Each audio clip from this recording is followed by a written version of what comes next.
αισιόδοξη πλευρά. Γιατί είστε αισιόδοξοι και για τις διαπραγματεύσεις. Να σου πω κάτι.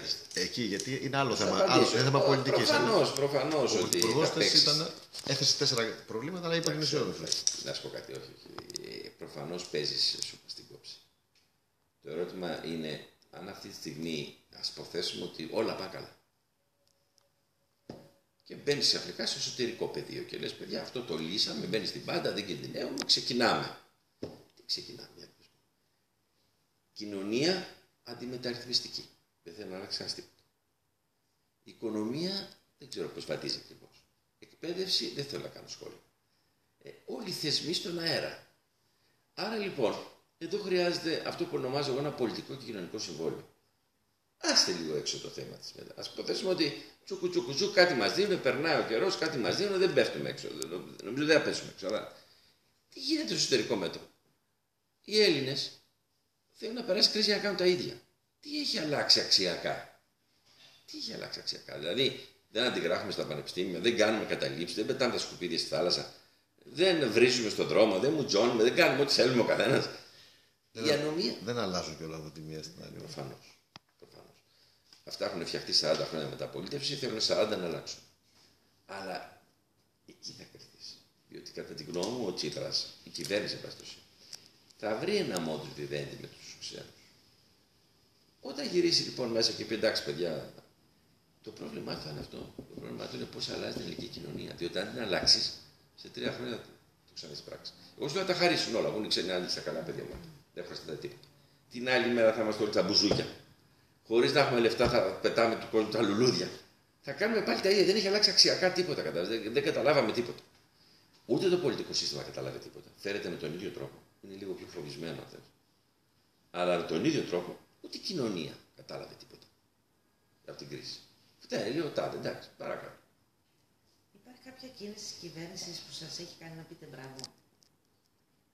Κοίτα, δεν τις ξέρω. Εγώ προσπαθώ να κάνω τη δουλειά που μου αναθέσανε και επειδή δεν είμαι ούτε βουλευτής, ούτε κομματικός, δεν αναμειγνύω. Έτσι λοιπόν μπορεί να αδικήσω ανθρώπους ή ξέρω εγώ βασιλεί οτιδήποτε, θετικά ή αρνητικά. Δεν έχω επαφές εκτός αν υπάρχει κάτι πολύ έτσι σε αρμοδιότητα. Προφανώς, δεν σου είπα ότι δεν είμαι. Αλλά επειδή δεν ανήκω σε κάποιο πολιτικό γραφείο, ας το πούμε, μια πολιτική ομάδα, αυτούς τους ανθρώπους ξέρω τους περισσότερους, αλλά δεν είμαστε παρέα, δεν είμαστε φίλοι, δεν έχουμε μεγαλώσει μαζί, δεν έχουμε τις ίδιες αντιλήψεις ενδεχομένως. Κοινωνικές βέβαια πολιτικές. Αποφεύγω να μπω στα εσωτερικά του κόμματος, του κυβερνώντος κόμματος. Αποφεύγω. Και αποφεύγω να ενοχλήσω οποιονδήποτε. Αν θέλει κάποιος υπουργός να πει Γιάννη, πες αυτό, θα του δω και να το κάνω εφόσον γίνει. Αλλά α πούμε τον Παρασκευό να μιλάω συχνά, γιατί μας συνάδελφετε στο πανεπιστήμιο. Και φίλοι. Αλλά δεν επισέρχομαι για να σου πω κάτι.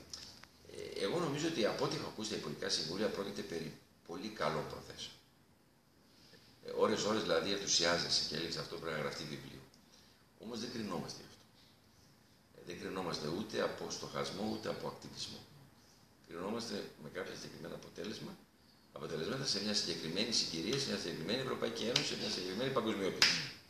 Άρα δεν γράφουμε βιβλίο. Αποτιμώντας αυτές τις 100 μέρες. Ναι, δεν φτάσει ακόμα. Σε 100 μέρες φτάσουμε. Ωραία. Ναι, αυτό το διάστημα τέλος πάντων.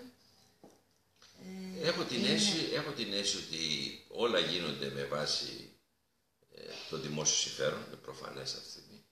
Όλα γίνονται με μια τυφλή, πώς να το πούμε, υιοθέτηση των αντιπολιτευτικών δηλώσεων. Ενώ τώρα είναι άλλος ο ρόλος, δεν ξεπουλάς τίποτα. Είναι άλλος ο ρόλος σου. Και μερικά πράγματα αισθάνεσαι ότι γίνεται με άγνοια κινδύνου. Αλλά πιθανόν η Ελλάδα πάντοτε να πέτυχε ό,τι πέτυχε στην ιστορία της με άγνοια κινδύνου. Δεν μπορώ να απαντήσω σε αυτό.